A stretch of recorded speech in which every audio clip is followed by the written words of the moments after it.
रश्मि और निहारिका दोनों आधी रात के वक्त सोसाइटी कंपाउंड में बैठी बातें कर रही थी। उस वक्त निहारिका के हाथों में किताब थी। ये क्या निहारिका, हर वक्त कोई ना कोई बुक पढ़ती रहती हो। अरे पढ़ने में जो आनंद मिलता है ना, वो मोबाइल में कहाँ। जैसे तुम मोबाइल के बिना नहीं रह सकती ना, वैसे ही मैं किताब के बिना नहीं रह सकती। तुम गलत कह रही हो निहारिका। जो मजा किसी चीज को विजुअल देखने में है ना, वो पढ़ने में नहीं। पढ़कर जो प्यार, रोमांस, डर, सस्पेंस को फील किया जा सकता है ना, वो देखकर नहीं होता। तुझे बातों में कोई जीत पाया जो मैं जीतूंगी? चल अब घर चलते हैं, बहुत देर हो गई है। दोनों घर जा रहे थे, तभी निहारिका की निगाह एक किताब के ऊपर पड़ी, जिस पर गोल्डन कलर का कवर था। कवर के ऊपर एक अजीब सी आकृति बनी हुई थी।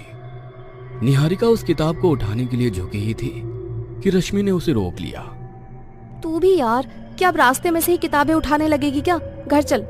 रश्मि के कहने पर निहारिका उस किताब को वहीं छोड़कर आगे बढ़ने लगी, मगर ना जाने उस किताब में ऐसा क्या आकर्षण था कि निहारिका मोड़ मोड़ कर उसे देख रही थी। तभी उस किताब पर बनी हुई आकृति चमकने लगी। अगले दिन जब निहारिका सोकर उठी तो वो किताब उसके पलंग पर थी। ये देख निहारिका बहुत हैरान हो गई। उसने बाद में पढ़ने के लिए उस किताब को उठाकर अपनी बुक शेल्फ में रख दिया और अपने रोज के काम करने लगी। तभी उसके फोन पर रश्मि का फोन आया। क्या बात है? रश्मि अभी कल रात को तो मेरे साथ ही थी, अब सुबह सुबह क्या काम आ गया? तुझे नहीं पता क्या, कौन सी दुनिया में रहती है? पूरी सोसाइटी में हड़कंप मचा हुआ है। रात को सोसाइटी के चौकीदार की मौत हो गई। ये क्या बोल रही है तू? देर रात तक तो हम लोग ही सोसाइटी कंपाउंड में थे, जब तक तो कुछ भी नहीं हुआ था। वही तो मुझे भी समझ नहीं आ रहा है। लोग कह रहे हैं 2 बजे के करीब उसकी मौत हुई है। अच्छा हुआ हम लोग समय पर घर आ गए। उसकी मौत को लेकर लोग कई सारी बातें बना रहे हैं। उसका पूरा शरीर सफेद हो गया था। रश्मि, तुझे वो किताब याद है? कहते हुए निहारिका रश्मि को उस किताब के बारे में बताने वाली थी। तभी रश्मि के घर की घंटी बजी और रश्मि ने फोन रख दिया। फोन रखकर निहारिका वापस पलटी तो वो किताब उसके पीछे ही थी।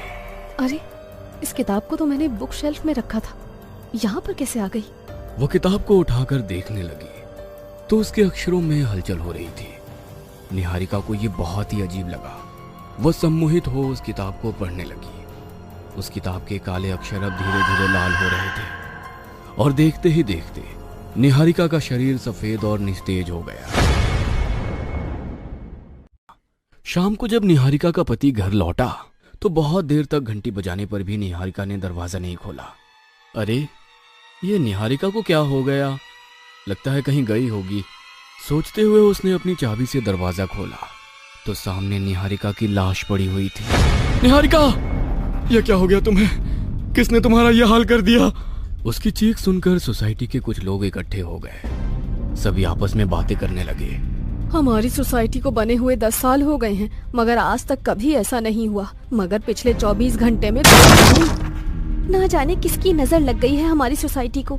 तभी रश्मि वहां पर आ जाती है और उसे निहारिका की लाश से थोड़ी दूर वो किताब दिखाई देती है। वो पहले तो हैरानी से उस किताब की ओर देखती है, फिर चुपचाप उसे उठाकर अपने पास रख लेती है। रात को वो किताब अपनी अलमारी में रख देती है। आधी रात के वक्त उस अलमारी का दरवाजा बजने लगता है। इस वक्त दरवाजे पर कौन है और वो घंटी बजाने की बजाय दरवाजा क्यों बजा रहा है? सोचते हुए रश्मि डोरबेल खोलने जा रही थी कि अचानक उस अलमीरा का दरवाजा खुल गया और उसमें से किताब निकलकर बाहर आई। वो किताब उसके आसपास उड़ रही थी। कौन है? कौन है यहाँ पर? देखो, जो कोई भी है मेरे सामने आओ, मुझे डराने की कोशिश मत करो। रश्मि के कहने पर देखते ही देखते वो किताब बड़ी हो गई और उस पर बना हुआ अजीब सा फेस बोलने लगा। मुझे वापस मेरी जगह पर छोड़कर आओ, वरना हर जगह सिर्फ तबाही होगी। जो कोई भी इस किताब को अपने पास रखेगा या पढ़ेगा, उसकी मौत निश्चित है। इस किताब को वापस उसी जगह पर छोड़ दो। छोड़ाओ, इसे छोड़ाओ। अजीब सी आवाज सुनकर रश्मि डर कर उठ गई। वह पूरी तरह से पसीना पसीना हो रही थी। उसने वो अलमीरा खोलकर देखा तो किताब वहीं सामने थी और उस पर बना हुआ फेस मुस्कुरा रहा था। डरते हुए रश्मि ने तुरंत अलमीरा बंद कर दी। अगले दिन सुबह रश्मि उस किताब को लेकर मंदिर में जाने लगी तो वो किताब मंदिर के भीतर जाने की बजाय उसके हाथ में से हवा में उड़ने लगी। ये क्या हो रहा है? कौन लाया ये किताब? उड़ती हुई किताब देख वहां पर लोगों की भीड़ इकट्ठा हो गई। तभी पंडित जी अपने हाथ में गंगा जल और एक लाल कपड़ा लेकर मंदिर से बाहर आए। उन्होंने तुरंत बुक पर गंगा जल डाला और फिर उस पर लाल कपड़ा डाल उन्होंने उसे उठा लिया। बेटा, इसे कहां से उठा कर ले आई हो? क्या है ये? पंडित जी के पूछने पर रश्मि ने उन्हें सारी कहानी सुना दी। बेटा, अब इसका रहस्य तो इस किताब को पढ़ने से ही पता चलेगा। मगर पंडित जी, उस स्वप्न का क्या जिसमें मैंने देखा था कि इस किताब को पढ़ने वाले की मृत्यु निश्चित है? बेटा, ऐसे तो ये किताब ना जाने कितने लोगों का विनाश करेगी। इसे नष्ट करने का उपाय मुझे इसी के अंदर मिलेगा। तुम निश्चिंत रहो। लोगों की भलाई के लिए मेरी जान भी चली जाए तो मुझे मंजूर है। कल सुबह तुम मुझे मंदिर प्रांगण में ही मिलना। कोई ना कोई रास्ता तो निकल ही जाएगा। पंडित जी को वो किताब देकर रश्मि अपने घर आ गई। अब उसे सुबह होने का इंतजार था। अगली सुबह जब वो मंदिर में पहुंची तो वहां भीड़ इकट्ठा थी। कल रात ही पंडित जी की मौत हो चुकी थी। वो भागकर उनके कमरे में गई तो वहां पर किताब और एक खत मिली। बेटा रश्मि, तुम्हें जब तक ये खत मिलेगा शायद हम मर चुके होंगे। इस किताब को नष्ट करने का केवल एक ही उपाय है।